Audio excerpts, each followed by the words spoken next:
Welcome to One Sharp Sword, cutting through to what matters most. I'm your host, Dr. P, Dr. Wayne Pernell, the Exponential Success Coach. Today, I have with me a retired Marine Chief Warrant Officer. Now, all Marines aren't men. She is a badass. She's amazing. Sandra Gonzalez is a high performance coach. She's a speaker. She helps high level entrepreneurs get rid of doubt, because doubt affects everybody. It doesn't matter what level you're at. The whole idea of perfectionism, she helps people get over that. And there was so much resonance with what her bio said, with what I do and what I believe in, that I wanted to bring her on the show. So she's all about talking tough, sexy confidence as she gets her degree in business systems management. Sandra Gonzalez, welcome to the show, Marine. Welcome. I love that introduction, Dr. P. It is an absolute honor being here. I love having, these open discussions. This dialogue is going to be fun. I'm here to serve you and your community as best as I possibly can. And once again, what an honor it is to be here. It's an honor having you. Thank you. I was struck by your story because you didn't wake up one day and go, I'm going to be a high performance coach. You didn't wake up one day and go, oh, you know what? Chief Warrant Officer is where I'm going. It was, your path was tumultuous.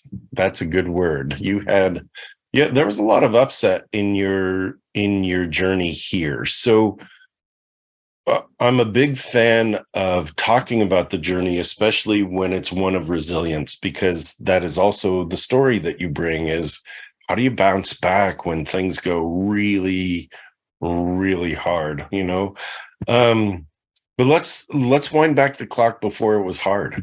Like, where'd you grow up and how'd you grow up? Beautiful. Thank you for sharing. As you're sharing that, all these memories come up. And to answer your question, where did I grow up? So I'm actually here in San Diego, California. I was born in Los Angeles, California, but I grew up in San Diego. And I'm the eldest of three. And I grew up with a very tough, macho patriot. My dad was an immigrant who came to this country, who became a proud American citizen. He became this patriot. And I share that because he was actually the one who planted the seed and said, Mija, I know you want to further your education. I know you want to progress. However, I am limited at this time, but I know who can assist you with your next endeavor in life. You should join the military. Now, he shared that with me, Wayne, because it was his goal. He wanted to join the military when he came to this country at the young age of 17. But he had a family and he had to focus on his family. So it was my father who planted that seed. And, at the time, I knew that I actually wanted to go to the School of Architecture. There's a school in San Luis Obispo here in California, and I knew it was too expensive. So what do? I think it's important to do the best you can with what you have. And I took my dad's idea and I ran with it. Next thing you know, I'm at my recruiter's office and I fell in love, Dr. P, with the Marine Corps. Something about that was just so appealing. The few, the proud, the Marines. And I said, and I walked into this recruiter's office and there was this beautiful poster of this female master sergeant. Now, this female master sergeant, she exuded sexy confidence. She exuded assertiveness. She exuded, that she had this power about her that I said, I want to be like her. And the rest is history. Wow. Wow. So how long were you in before you got out? I was in 20 years. I served 20 years of honorable service. Amazing. Well, thank you. That's incredible. Really incredible. 20 years is that's a good portion of a life to give in service. So thank you for that. That's awesome. Awesome. So in the Marines, I mean, obviously you had various positions, the MOS, right? You worked your way through. What was your first position, by the way? So my first position, which I think really established the foundation for me to be successful, was being this private first class that checked into 7th Marines, one of the toughest infantry organizations within the Marine Corps. That was here in 29 Palms, California. So when I checked in, it was a rude awakening, because I remember the Marine, the staff sergeant, was unhappy, Wayne, because here this female PFC's checking into the 7th Infantry Regiment. So and I'm optimistic, I'm naive, I'm just happy to be checking into my first duty station. And you can see how, the look on his face expressed, he was disillusioned, to say the least. And he was disillusioned? He said, we're expecting a man. PFC Ponce should be a man. Oh, wow. And I said, Staff Sergeant, I understand, but I'm a female and I'm a hard worker, and I promise I'll give it my best. I remember trying to prove myself in that moment. And so in a way, he was like, whatever, let me just check her in and process her through. And from there on, I realized I really have to work much harder to establish my credibility, my work ethic, because I already have this thing working against me. I'm a female. And especially, in an infantry unit where I walked in the room, Wayne, and you could smell the testosterone in the room. Oh, yeah. You could see they're looking for who's like the weakest link, so we can take them out because they don't belong here. So I learned that I needed to work harder than my male counterparts. I knew that, I had to train my body, my mind, and my soul to withstand the training requirements, to withstand, not only how these males looked at me, but I realized it's how I posture myself, it's how I communicate, it's how I work, that I'm going to win their trust, their respect, the credibility I need, so they can say that woman is perfect for this job. And so it was that Marine is perfect for this job. Exactly, that Marine. Absolutely. Yeah. I shared with you before the show that my daughter and my son-in-law are in the Marines, and my daughter has since gotten out. But I always found myself standing a little taller next to her. Like when she was in uniform, it was like, okay, I'm standing up straighter because of her. It's kind of an amazing thing, right? It's just, there's this kind of self-respect wave that washes over you. Like, okay, I can be in it. I can be as at attention and at ease as she is, and that's powerful. So good. I have a lot of respect for you and the work you've done. When you worked yourself through the ranks and then decided it was time. You've done 20. It's time to get out. You started studying, well, you got connected with somebody that wasn't so good for you, right? Do you want to talk about that? I'm trying to think which person, because I've had several. Okay. Well, I know that I see. I don't know all the people in your. I don't know their names. I just know in one of the stories that I read about you in your bio, you had a pretty rough separation, and you had to bounce back and sort of rebuild yourself. So, it's your story, your life. So, I don't know that much about it. Share what you would like. Yeah. And it's most recent. Most recently, this just happened. I would say about 2 years ago that I was able to bring a 15-year marriage, have closure on a 15-year marriage.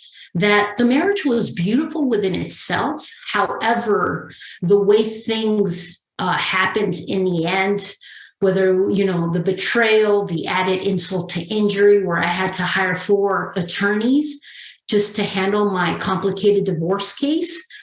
Those are some of the things that I had to extract powerful lessons from and move forward. So I went through a difficult divorce that lasted almost 3.5, almost 4 years, and it emotionally, physically, mentally, financially depleted me. But I think those lessons happened for a reason, coupled with the fact that, one day I found my dad unconscious, Dr. P. And let me tell you, when you're dealing with a difficult divorce, you're trying to figure out, okay, how am I going to pay for these 4 attorneys? How am I going to continuously build my business? How am I going to raise my girls? And then I find my dad unconscious. That was like the last straw that broke the camel's back. In that moment, I realized everything shifted, Dr. P. Everything shifted to, I was so fixated on seeking. My ego was just fueling me as it came, with a divorce. But when I found my dad unconscious, I realized in that moment what was truly important. And subsequently, we did lose my dad 2 months later to COVID pneumonia. But I shared this because there's no losses in life. There's only beautiful lessons, I think. So, for example, going back to my ex-husband, I do believe he did the best he could with what he had up until a certain point. And then life just, we had to part ways. So now I've learned to extract that beautiful lesson. I didn't lose an ex-husband. I gained a beautiful lesson. Same thing with my father. As much as it hurt me, and I still, he's one of the many reasons why I keep moving forward. He was my hero. He was the main man in my life who taught me how to be masculine, assertive. He's the one who taught me sexy confidence, amongst other leaders as well. But I realized in that moment, I didn't lose a father. I'm grateful I had one. People go through this entire lifetime without a dad. And, I was blessed to have a dad who guided me, who loved me, who adored me, and gave me the tools necessary for me to bounce back and move forward and live my best life possible. Amazing. The bouncing back piece. I mean, the fortitude to keep moving forward when, you talked about betrayal and then 4 attorneys to wrangle what didn't have to be a complicated case, but became one. And, it takes a toll. You wake up every day going, now what? Right? Now what? And at some point you get through it. And then, along the way, finding your dad unconscious, that's a thing. Um, and your outlook is very positive, obviously. I mean, your outlook of what did I gain from this? It really is like life is working for you, not against you kind of mentality. Life is working for you. You're being given these gifts, right? And I think that is, you call it beautiful lessons. I think that is amazing. You know you are bigger than the life you are leading. It really is time to attend to that thing you've wanted to do or have, but you've been putting off. It's time to step into that dream you've parked for someday. It's time to claim true well-being, both personally and professionally, without giving up the success that got you here. It's time to check out Dr. Pernell's signature small group retreat, the Exponential Success Summit. Explore exponentialsuccesssummit.com. Seats are extremely limited as this is a very special small group event. www.exponentialsuccesssummit.com. How do you bring those to your work? Talk a little bit about your work now. And, what is it you're doing? Who are you doing it for? Who's your primary audience? How are you finding them? And so I'm giving you this long list. And along the way, what are you hoping our audience, you're speaking to a broad range of people. What are you hoping they'll get out of all of that?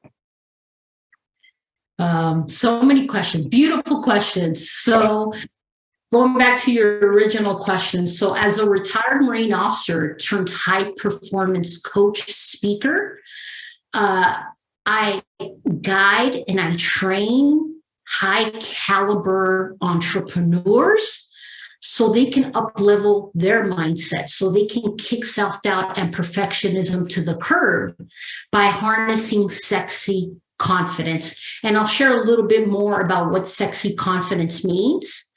But by harnessing sexy confidence, you can take command of any room you step into and magnetize opportunities for impact and growth. So having said... Are you working with women mostly, or are you working with men and women?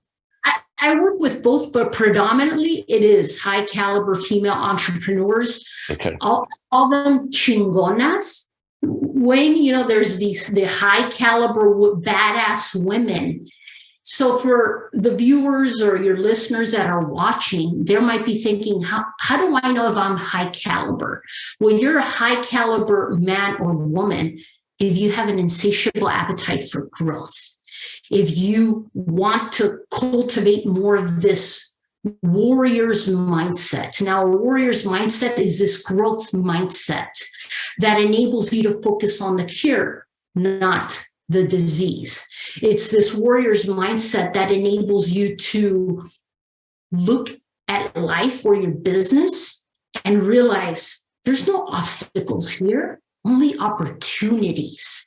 It helps you shift your perspective. So I do attract high caliber female entrepreneurs because they want more. They're hungry. They're passionate.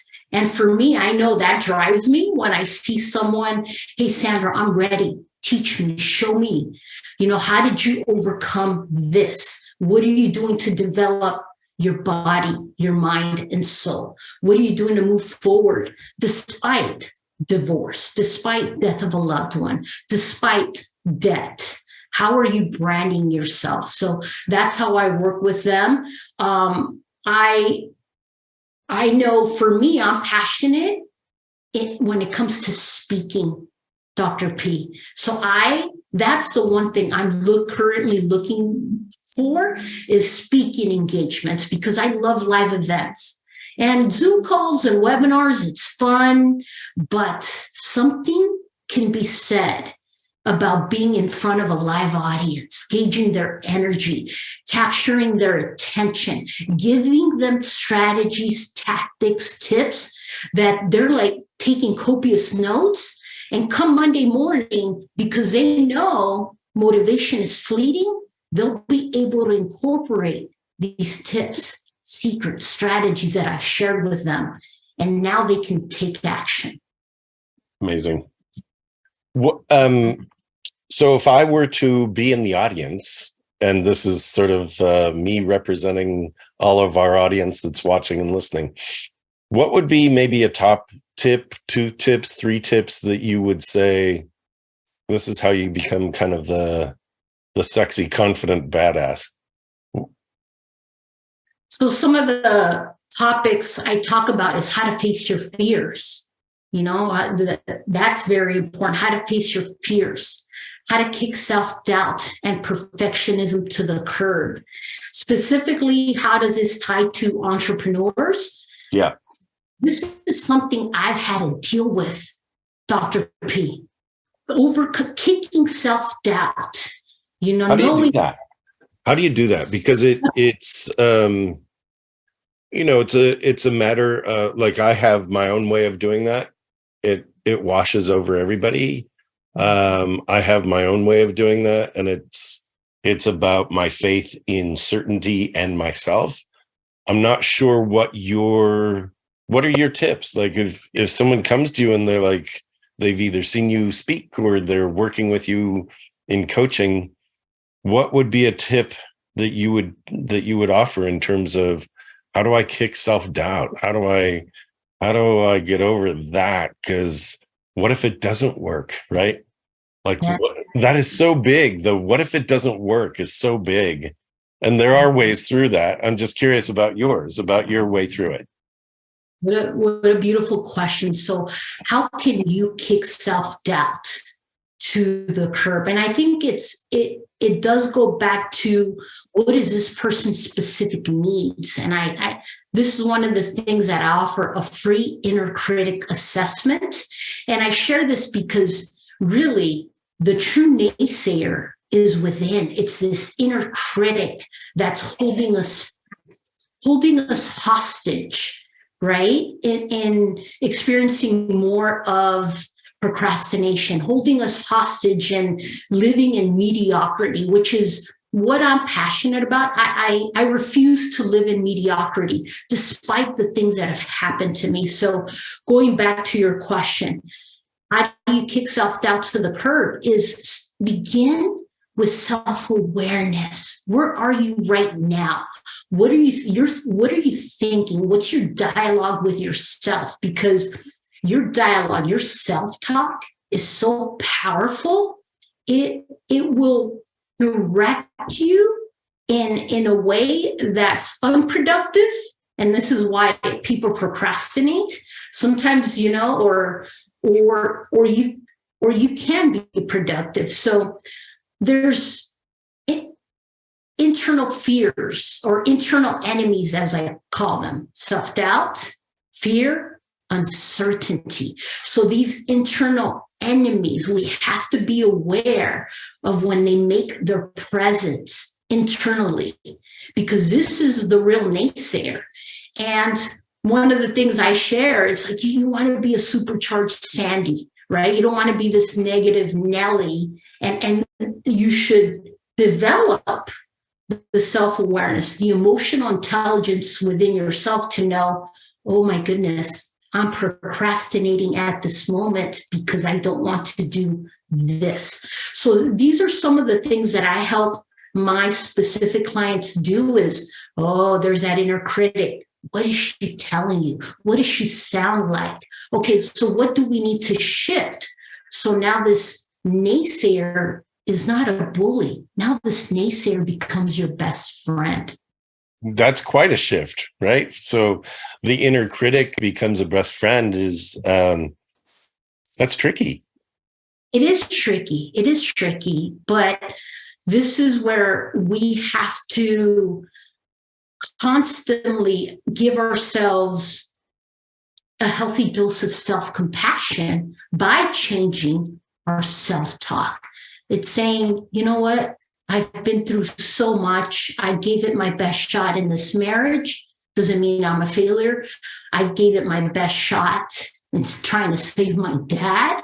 I had to learn to forgive myself because the perfectionist in me was saying, I should have done more for my dad. I should have reacted faster. I should have communicated more to the doctors. I should have, would have, could have. So there comes a point where you have to forgive yourself. And that's where this healthy dose of self-compassion is critical to moving forward. Yeah, I think, you're talking about grace. You're talking about forgiveness, a little bit of gratitude thrown in there, right? That's a good healthy part of your day. Self-compassion, that is the grace that's so needed. That, it's like, if you wouldn't, one of the things that I point out is that you wouldn't let anybody else talk to you that way. Why are you talking to yourself that way? Right. Right. Exactly. Yes. And if I may, Wayne, the one thing that shifted for me that really rattled me at my core was finally seeing myself through my father's lens. Oh, that shifted everything in me. How did he see his little girl? that's sweet. That shifted everything for me, Dr. P. And I realized in that moment, I said, you know what? Adversity is my advantage. Just like my father came to this beautiful country to give his family a better way of life, now it's he's passed on this baton to me to keep moving forward and learn that adversity is my advantage. I'm going to be okay. But this ability to see myself through my father's lens was the biggest thing that I experienced that gave me the grace that I needed. And it's a process of becoming my best friend. It's definitely a process. And that's the kind of stuff that you teach other people, is how to become your own best friend. Adversity being your advantage is a tough lesson. It's like, well, because and part of that is, well, if it's adverse, then I'm ready. A lot of people will take it to, well, if my life isn't like hard, does that mean I can't succeed? It's like, no, just leverage where you are. You don't have to have the bottom fall out for you to feel like, well, now I'm ready to start. It's like, leverage where you are. And here's something, it's been a theme. I want to just bring it up. It's been a theme for the past few interviews I've done. And you've said it your own way, which is, I'm going to be okay. And the theme really is, who are you relying on, right? You've got to be able to rely on yourself and recognize no matter what happens, you'll work it out. You're going to find a way through. You're as old as you've ever been, which means that somehow through it all, you've survived. You've figured it out up to this point. You'll figure it out again, right? Exactly, Dr. P. And this is why I help cultivate for him sexy confidence. Now, if I may be very clear, sexy confidence is this high performance state of mind. It's this mental attitude that enables you to master yourself and stay calm during stressful challenges and situations.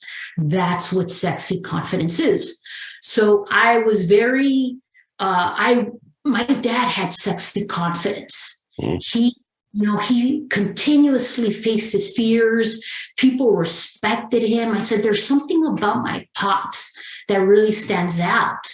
And as I joined the Marine Corps, my first commanding general was James N. Mattis, who later on, became Secretary of Defense for President Trump.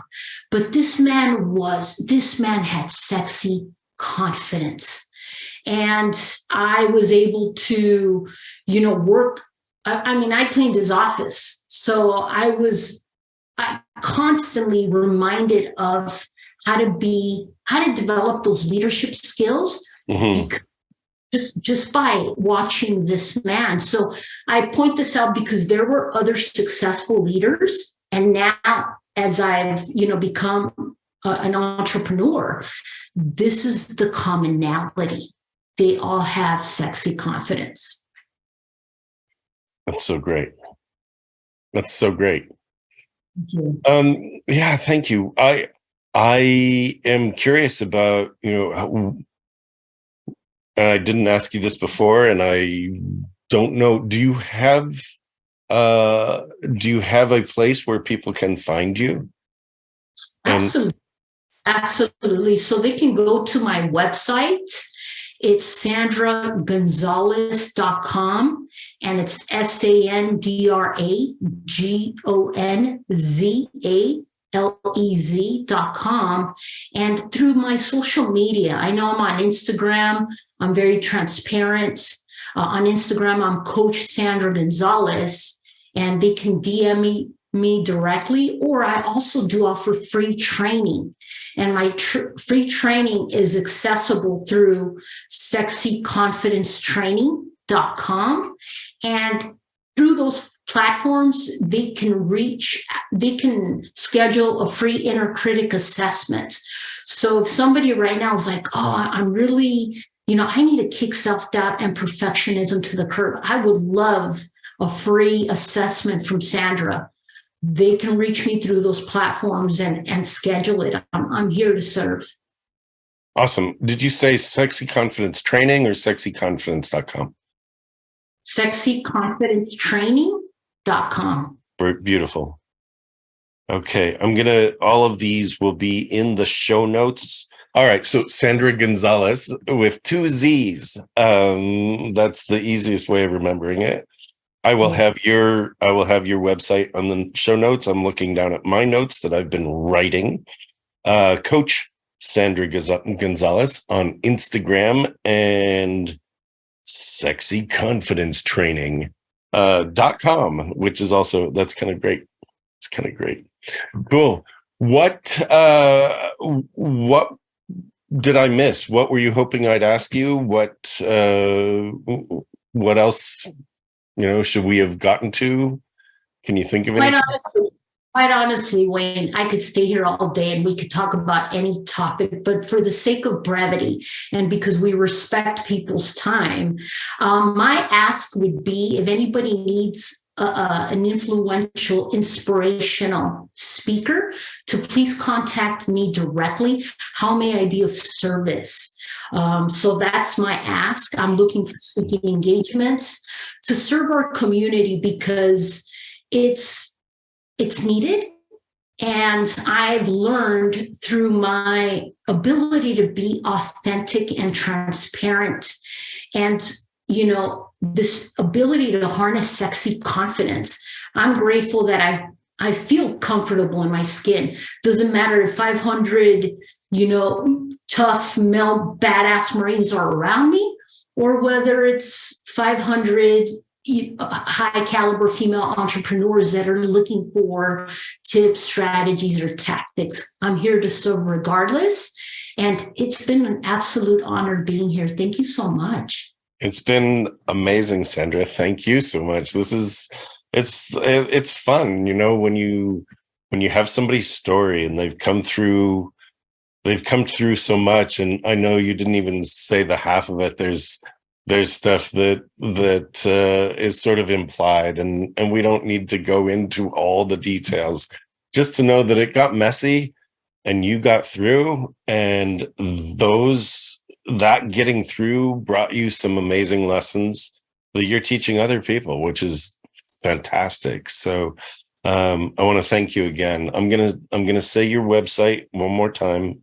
How to find you: sandragonzalez.com, on Instagram at Coach Sandra Gonzalez, and for the assessment and some tips, sexyconfidencetraining.com.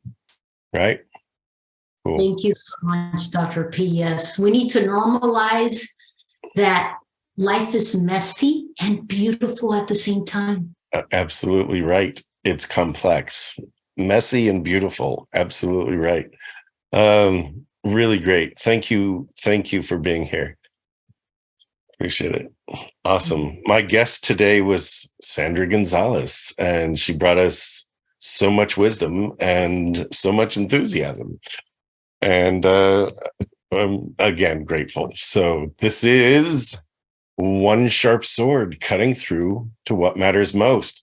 I'm your host, Dr. P, Dr. Wayne Pernell, the Exponential Success Coach, and I will see you here next time. Thanks for joining me.